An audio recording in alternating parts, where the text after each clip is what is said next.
welcome to Krista Carmen's Cleaver Castle of Carnage presents 31 Days of Halloween. I'm your host, Krista Carmen. Thank you again, Julia Rios, for the sick silk skull mask. So, I did not do nearly as many summer scares on the Sun Porch videos as I would have liked. I think I did 3 and I was aiming to do 6. So I'm going to make it, I don't want to say my top priority because I have a lot of other priorities, but I'm going to make it a very high priority for the month of October to do these videos. And I have some guests lined up, which is fun and exciting.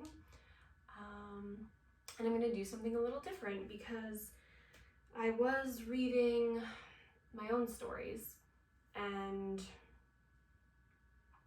I guess I kind of ran into some of my stories are tied up with their rights being elsewhere, and some of my stories that are unpublished I didn't want to read from, and I don't want to read from my unpublished novel that's not quite finished yet. So I was thinking, what could I do for the month of October that would be fun? And I was thinking scary stories, short horror stories that are in the public domain that I can read aloud, because I love reading The Telltale Heart aloud. I do it like sometimes just for myself every couple of years, and I was thinking of doing that, and then I was like, why don't I do some other stories as well? So you might be wondering why, for the start of October, I'm dressed in this overwhelmingly cheerful, not quite yellow, but I was aiming for yellow. I don't have a lot of yellow in my wardrobe. Patterned yellow dress. Well, the flowers are creeping, while there might not be women creeping up it. From my first story that I'm going to read, The Yellow Wallpaper by Charlotte Perkins Gilman, you could probably pick up what I was going for with the creeping pattern of my semi-yellow dress. So yeah, with that being said, this will probably run a little longer than the stories that I've read thus far. So I'll get started, and yeah, I don't know, if you are interested in listening to The Yellow Wallpaper, you can either watch me read it or listen to it on some boring commute. Oh, the state of the world these days is a commute where you can listen to podcasts and the like, ever boring. So yeah, this is The Yellow Wallpaper by Charlotte Perkins Gilman.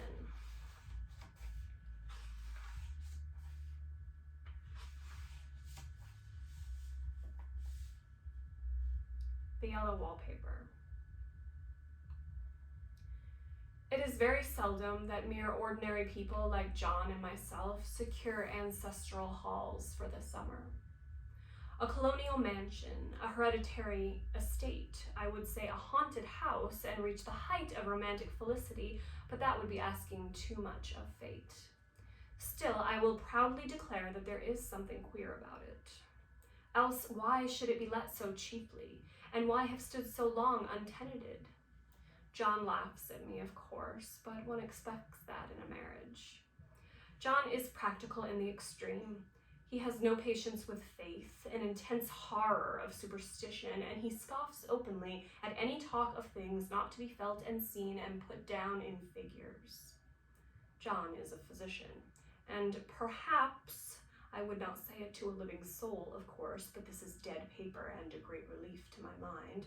Perhaps that is one reason I do not get well faster.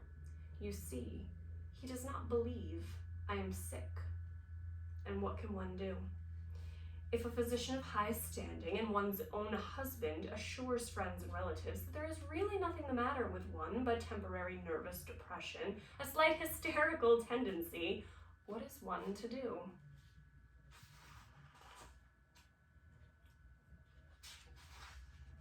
My brother is also a physician and also of high standing, and he says the same thing.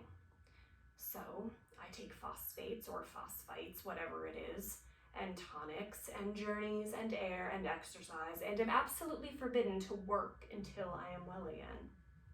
Personally, I disagree with their ideas. Personally, I believe that congenial work with excitement and change would do me good. But what is one to do?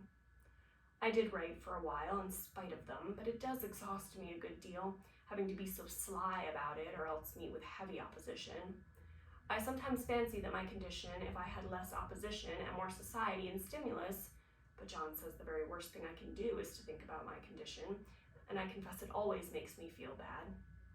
So I will let it alone and talk about the house. The most beautiful place. It is quite alone, standing well back from the road, quite 3 miles from the village. It makes me think of English places that you read about, for there are hedges and walls and gates that lock, and lots of separate little houses for the gardeners and people. There is a delicious garden. I never saw such a garden, large and shady, full of box-bordered paths and lined with long grape-covered arbors with seats under them. There were greenhouses too, but they are all broken now. There was some legal trouble, I believe, something about the heirs and co-heirs. Anyhow, the place has been empty for years. That spoils my ghostliness, I am afraid, but I don't care. There is something strange about the house. I can feel it. I even said so to John one moonlit evening, but he said what I felt was a draft and shut the window. I get unreasonably angry with John sometimes. I'm sure I never used to be so sensitive. I think it is due to this nervous condition. But John says if I feel so, I shall neglect proper self-control. So I take pains to control myself, before him at least, and that makes me very tired. I don't like our room a bit. I wanted one downstairs that opened on the piazza and had roses all over the window and such pretty old-fashioned chintz hangings. But John would not hear of it. He said there was only one window and not room for 2 beds, and no near room for him if he took another. He is very careful and loving and hardly lets me stir without special direction. I have a scheduled prescription for each hour in the day. He takes all care from me, and so I feel basely ungrateful not to value it more. He said we came here solely on my account, that I was to have perfect rest and all the air I could get. Your exercise depends on your strength, my dear, said he, and your food somewhat on your appetite, but air you can absorb all the time. So we took the nursery at the top of the house. It is a big, airy room, the whole floor nearly, with windows that look all ways and air and sunshine galore. It was nursery first, and then playroom and gymnasium. I should judge, for the windows are barred for little children, and there are rings and things in the wall. The paint and paper looks as if a boys' school had used it. It is stripped off, the paper, in great patches all around the head of my bed, about as far as I can reach, and in a great place on the other side of the room, low down. I never saw a worse paper in my life. One of those sprawling, flamboyant patterns committing every artistic sin. It is dull enough to confuse the eye in following, pronounced enough to constantly irritate and provoke study, and when you follow the lame, uncertain curves for a little distance, they suddenly commit suicide, plunge off at outrageous angles, destroy themselves in unheard-of contradictions. The color is repellent, almost revolting, a smoldering, unclean yellow, strangely faded by the slow-turning sunlight. It is dull, yet lurid orange in some places, a sickly sulfur tint in others. No wonder the children hated it. I should hate it myself if I had to live in this room long. There comes John, and I must put this away. He hates to have me write a word. We have been here 2 weeks, and I haven't felt like writing before since that first day. I am sitting by the window now, up in this atrocious nursery, and there is nothing to hinder my writing as much as I please, save lack of strength. John is away all day, and even some nights when his cases are serious. I am glad my case is not serious, but these dreadful nervous troubles are depressing. John does not know how much I really suffer. He knows there is no reason to suffer, and that satisfies him. Of course, it is only nervousness. It does weigh on me. Not to do my duty in any way. I meant to be such a help to John, such a real rest and comfort, and here I am, a comparative burden already. Nobody would believe what an effort it is to do what little I am able, to dress and entertain and other things. It is fortunate Mary is so good with the baby, such a dear baby, and yet I cannot be with him. It makes me so nervous. I suppose John never was nervous in his life. He laughs at me so about this wallpaper. At first he meant to repaper the room, but afterwards he said that I was letting it get the better of me, and that nothing was worse for a nervous patient than to give way to such fancies. He said that after the wallpaper was changed, it would be the heavy bedstead, and then the barred windows, and then the gate at the head of the stairs, and so on. You know, the place is doing you good, he said. And really, dear, I don't care to renovate the house just for a 3-month rental. Then do let us go downstairs, I said. There are such pretty rooms there. Then he took me in his arms and called me a blessed little goose, and said he would go down to the cellar if I wished and have it whitewashed into the bargain. But he is right enough about the beds and windows and things. It is airy and comfortable room as any. It is an airy and comfortable room as anyone need wish, and of course I would not be so silly as to make him uncomfortable just for a whim. I'm really getting quite fond of the big room, all but that horrid paper. Out of one window I can see the garden, those mysterious deep-shaded arbors, the riotous old-fashioned flowers and bushes and gnarly trees. Out of another I get a lovely view of the bay and a little private wharf belonging to the estate. There is a beautiful shaded lane that runs down there from the house. I always fancy I see people walking in those numerous paths and arbors, but John has cautioned me not to give way to fancy in the least. He says that with my imaginative power and habit of story-making, a nervous weakness like mine is sure to lead to all manner of excited fantasies, and that I ought to use my will and good sense to check the tendency. So I try. I think sometimes that if I were only well enough to write a little, it would relieve the press of ideas, and rest me. But I find I get pretty tired when I try. It is so discouraging not to have any advice and companionship about my work. When I get really well, John says we will ask Cousin Henry and Julia down for a long visit.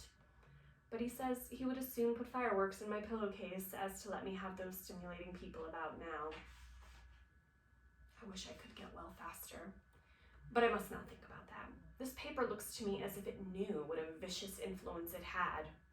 There is a recurrent spot where the pattern lolls like a broken neck, and 2 bulbous eyes stare at you upside down. I get positively angry with the impertinence of it, and the everlastingness. Up and down and sideways they crawl, and those absurd, unblinking eyes are everywhere. There is one place where 2 breadths don't match, and the eyes go all up and down the line, one a little higher than the other. I never saw so much expression in an inanimate thing before, and we all know how much expression they have. I used to lie awake as a child and get more entertainment and terror out of blank walls and plain furniture than most children would find in a toy store. I remember what a kindly wink the knobs of our big old bureau used to have, and there was one chair that always seemed like a strong friend. I used to feel that if any of the other things looked too fierce, I could always hop into that chair and be safe. The furniture in this room is no worse than inharmonious. However, for we had to bring it all from downstairs. I suppose when this was used as a playroom, they had to take the nursery things out, and no wonder. I never saw such ravages as the children have made here. The wallpaper, as I said before, is torn off in spots, and it sticketh closer than a brother. They must have had perseverance as well as hatred. Then the floor is scratched and gouged and splintered. The plaster itself is dug out here and there, and this great heavy bed, which is all we found in the room, looks as if it had been through the wars. But I don't mind it a bit, only the paper. There comes John's sister, such a dear girl as she is, and so careful of me. I must not let her find me writing. She's a perfect and enthusiastic housekeeper, and hopes for no better profession. I verily believe she thinks it is the writing which made me sick. but I can write when she is out and see her a long way off from these windows. There is one that commands the road, a lovely shaded winding road, and one that just looks off over the country. A lovely country, too, full of great elms and velvet meadows. This wallpaper has a kind of sub-pattern in a different shade, a particularly irritating one, for you can only see it in certain lights and not clearly then. But in the places where it isn't faded and where the sun is just so, I can see a strange, provoking, formless sort of figure that seems to skulk about behind that silly and conspicuous front design. There's Sister on the stairs. Well, the 4th of July is over. The people are gone and I am tired out. John thought it might do me good to see a little company, so we just had Mother and Nellie and the children down for a week. Of course, I didn't do a thing. Jenny sees to everything now. But it tired me all the same. John says if I don't pick up faster, he shall send me to the Ware Mitchell in the fall. But I don't want to go there at all. I had a friend who was in his hands once, and she said he is just like John and my brother, only more so.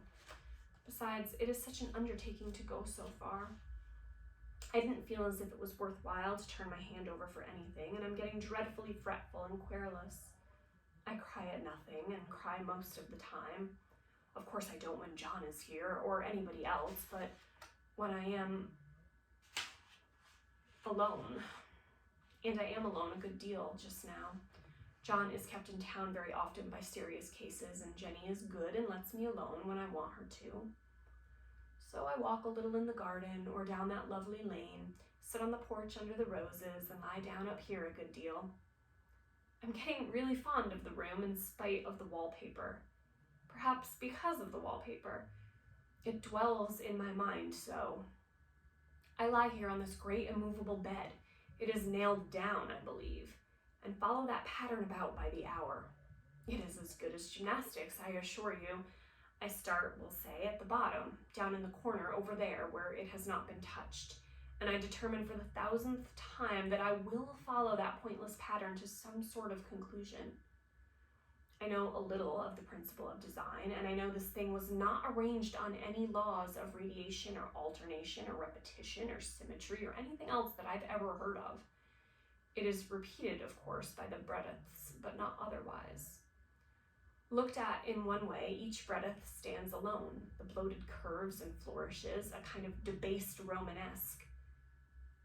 With delirium tremens go waddling up and down in isolated columns of fatuity. But on the other hand, they connect diagonally, and the sprawling outlines run off in great slanting waves of optic horror, like a lot of wallowing seaweeds in full chase.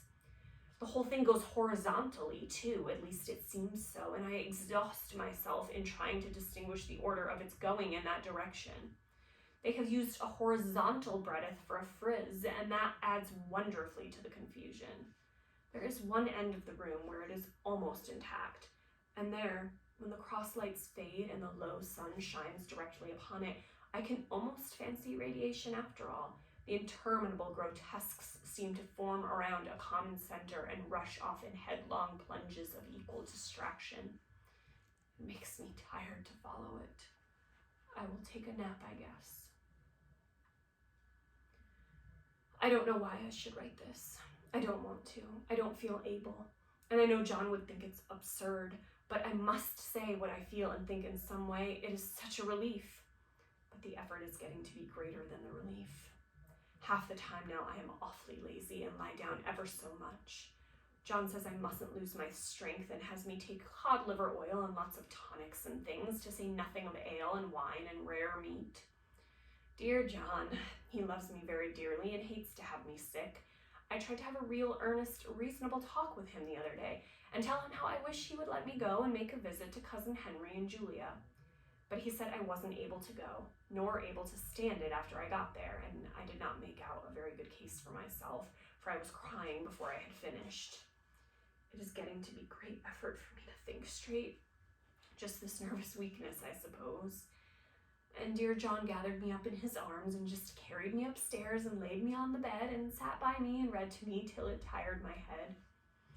He said I was his darling and his comfort and all he had, and that I must take care of myself for his sake and keep well. He says no one but myself can help me out of it, and that I must use my will and self-control and not let any silly fancies run away with me. There's one comfort: the baby is well and happy and does not have to occupy this nursery with the horrid wallpaper. If we had not used it, that blessed child would have. What a fortunate escape. Why, I wouldn't have a child of mine, an impressionable little thing, live in such a room for worlds. I never thought of it before, but it is lucky that John kept me here. After all, I can stand it so much easier than a baby, you see. Of course, I never mention it to them anymore. I am too wise, but I keep watch of it all the same. There are things in that paper that nobody knows but me or ever will. Behind that outside pattern, the dim shapes get clearer every day. It is always the same shape, only very numerous. And it is like a woman stooping down and creeping about behind that pattern. I don't like it a bit. I wonder, I begin to think, I wish John would take me away from here. It is so hard to talk with John about my case because he is so wise and because he loves me so. But I tried it last night. It was moonlight. The moon shines in all around just as the sun does. I hate to see it sometimes. It creeps so slowly and always comes in by one window or another. John was asleep and I hated to wake him, so I kept still and watched the moonlight on that undulating wallpaper till I felt creepy. The faint figure behind seemed to shake the pattern, just as if she wanted to get out. I got up softly and went to feel and see if the paper did move, and when I came back, John was awake. "What is it, little girl?" he said. "Don't go walking about like that, you'll get cold." I thought it was a good time to talk, so I told him that I really was not gaining here and that I wished he would take me away. "Why, darling," said he, "our lease will be up in 3 weeks, and I can't see how to leave before. The repairs are not done at home, and I cannot possibly leave town just now. Of course, if you were in any danger, I could and would, but you really are better, dear, whether you can see it or not. I am a doctor, dear, and I know. You are gaining flesh and color, your appetite is better. I feel really much easier about you."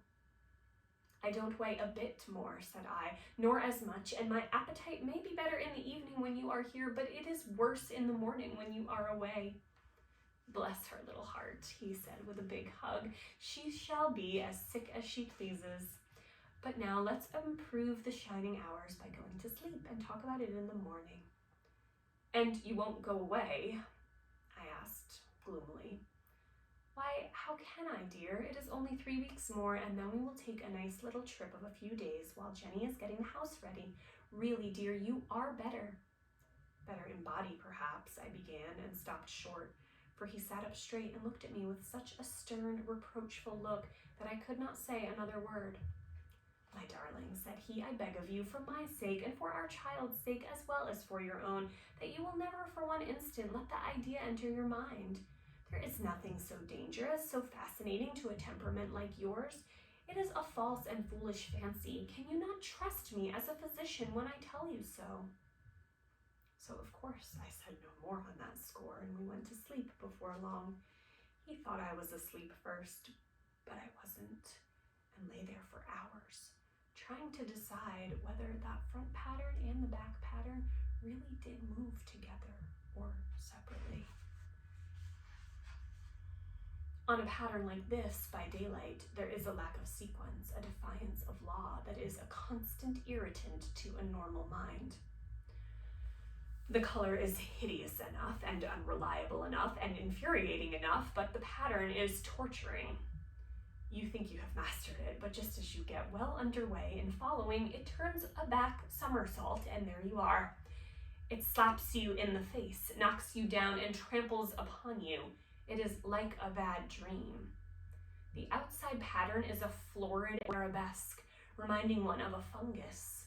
If you can imagine a toadstool in joints, an interminable string of toadstools budding and sprouting in endless convolutions, why, that is something like it. That is, sometimes. There is one marked peculiarity about this paper, a thing nobody seems to notice but myself, and that is that it changes as the light changes. When the sun shoots in through the east windows, I always watch for that first long straight ray. It changes so quickly that I never quite believe it. That is why I watch it always. By moonlight, the moon shines in all night when there is a moon. I wouldn't know it was the same paper. At night, in any kind of light, in twilight, candlelight, lamplight, and worst of all, by moonlight, it becomes bars. The outside pattern, I mean, and the woman behind it is as plain as can be. I didn't realize for a long time what the thing was that showed behind that dim sub-pattern, but now I am quite sure it is a woman. By daylight, she is subdued, quiet. I fancy it is the pattern that keeps her so still. It is so puzzling, it keeps me quiet by the hour. I lie down ever so much now. John says it is good for me and to sleep all I can.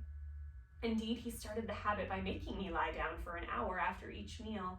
It is a very bad habit, I am convinced, for you see, I don't sleep. And that cultivates deceit, for I don't tell them I'm awake. Oh no. The fact is, I am getting a little afraid of John. He seems very queer sometimes, and even Jenny has an inexplicable look. It strikes me occasionally just as a scientific hypothesis that perhaps it is the paper. I have watched John when he did not know I was looking and come into the room suddenly on the most innocent excuses, and I've caught him several times looking at the paper. And Jenny too. I caught Jenny with her hand on it once. She didn't know I was in the room, and when I asked her in a very quiet voice with the most restrained manner possible what she was doing with the paper, she turned around as if she had been caught stealing and looked quite angry, asked me why I should frighten her so.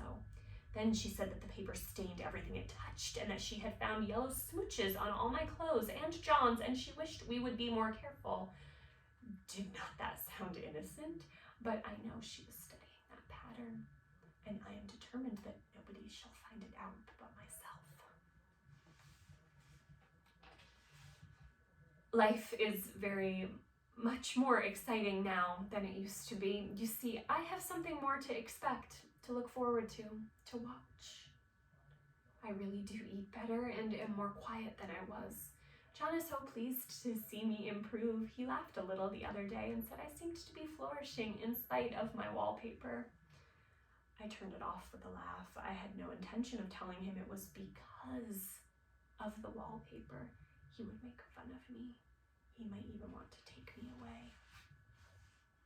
I don't want to leave now until I have found it out. There is a week more, and I think that will be enough. I'm feeling ever so much better. I don't sleep much at night, for it is so interesting to watch developments, but I sleep a good deal in the daytime. In the daytime, it is tiresome and perplexing. There are always new shoots on the fungus and new shades of yellow all over it. I cannot keep count of them, though I have tried conscientiously. It is the strangest yellow, that wallpaper. It makes me think of all the yellow things I ever saw. Not beautiful ones like buttercups, but old, foul, bad yellow things. But there is something else about the paper. That smell. I noticed it the moment we came into the room, but with so much air and sun, it was not bad. Now we have had a week of fog and rain, and whether the windows are open or not, the smell is here. It creeps all over the house. I find it hovering in the dining room, skulking in the parlor, hiding in the hall, lying in wait for me on the stairs. It gets into my hair. Even when I go to ride, if I turn my head suddenly and surprise it, there is that smell. Such a peculiar odor, too. I have spent hours in trying to analyze it to find what it smelled like. It is not bad at first and very gentle, but quite the subtlest, most enduring odor I ever met. in this damp weather. It is awful. I wake up in the night and find it hanging over me. It used to disturb me at first. I thought seriously of burning the house to reach that smell. But now I am used to it. The only thing I can think of is that it is like the color of the paper. A yellow smell. There is a very funny mark on this wall, low down, near the mopboard, a streak that runs round the room. It goes behind every piece of furniture except the bed, a long, straight, even smooch, as if it had been rubbed over and over. I wonder how it was done and who did it and what they did it for. Round and round and round, round and round and round. It makes me dizzy. I really have discovered something at last. Through watching so much at night when it changes so, I have finally found out. The front pattern does move, and no wonder. The woman behind shakes it. Sometimes I think there are a great many women behind, and sometimes only one, and she crawls around fast, and her crawling shakes it all over. Then, in the very bright spots, she keeps still, and in the very shady spots, she just takes hold of the bars and shakes them hard. And she is all the time trying to climb through, but nobody could climb through that pattern. It strangles so. I think that is why it has so many heads. They get through, and then the pattern strangles them off and turns them upside down and makes their eyes white. If those heads were covered or taken off, it would not be half so bad.